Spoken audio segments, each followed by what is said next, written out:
Welcome to On the Issues with ABC News senior White House correspondent Martha Raddatz and the Brookings experts for a dialogue on policy ideas.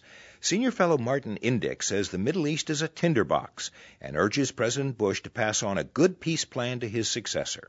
You propose going back to balancing the Middle East strategy, a strategy for constructive engagement. Let's start first with where we are now, with President Bush trying to engage in the Mideast, trying to get some sort of agreement by year's end.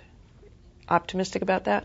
Not really, but it is very much part of that approach of going back to balancing.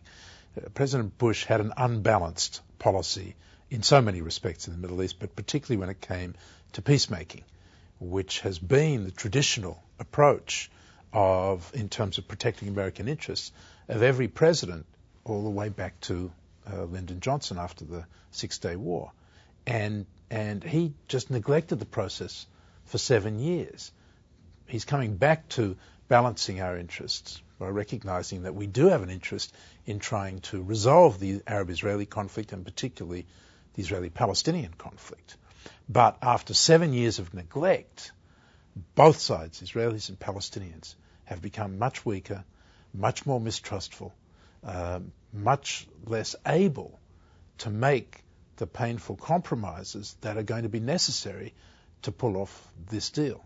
But when you look at the president trying to make this deal, and you see a campaign going on now, what does what he's doing now mean for the next president? What would you tell the next president based on what you're seeing that President Bush is doing? I think there's a real important lesson to be learned from the last year of the Clinton administration, which I was involved in, when we tried to end the Arab-Israeli conflict in one big push on the Syrian track and then the Palestinian track. And the reality is we came close, but we failed, and the whole thing blew up in our faces, and President Bush came in with a big mess on his hands, and he basically decided to walk away from it.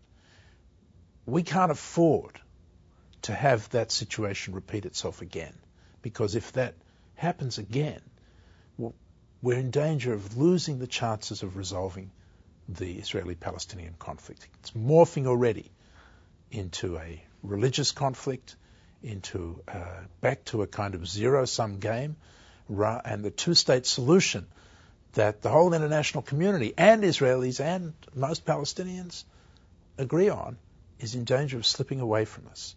So what President Bush needs to do is, instead of going for the holy grail, the peace treaty by the end of his administration, which is, I think, totally unrealistic given the fact that he's neglected it for 7 years, he needs to pass a peace process on to the next president in good working order, so that the next president can pick it up and drive it to a conclusion.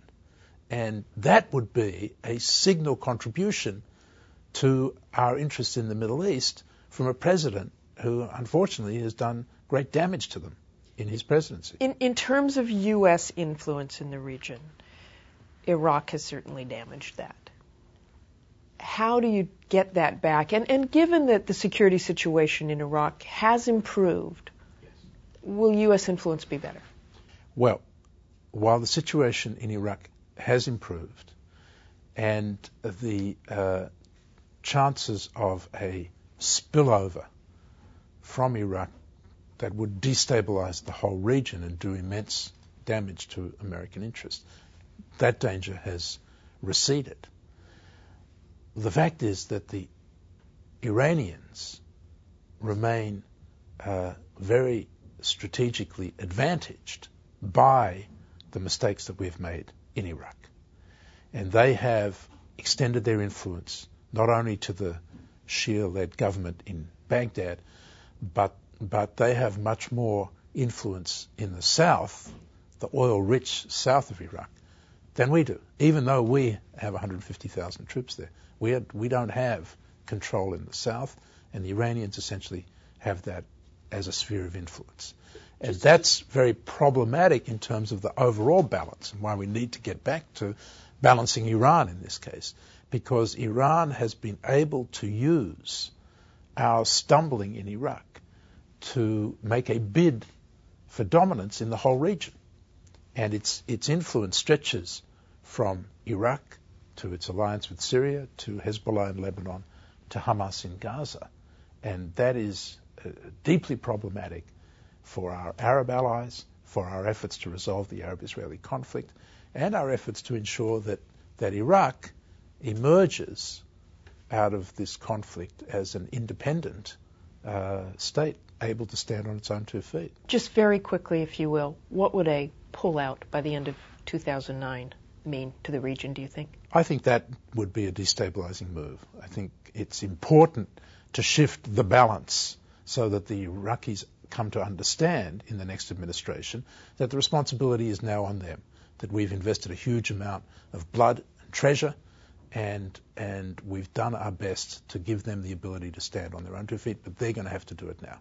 But to pull the plug in those circumstances, I think, would be dangerous. We risk a major explosion, and that threat of spillover, that would be destabilizing on a broader level. But if we don't make it clear that we are withdrawing on a reasonable timetable, then we risk that same danger, that the whole thing will explode anyway, and we will be left holding the bag. Okay, thanks very much. Thank you.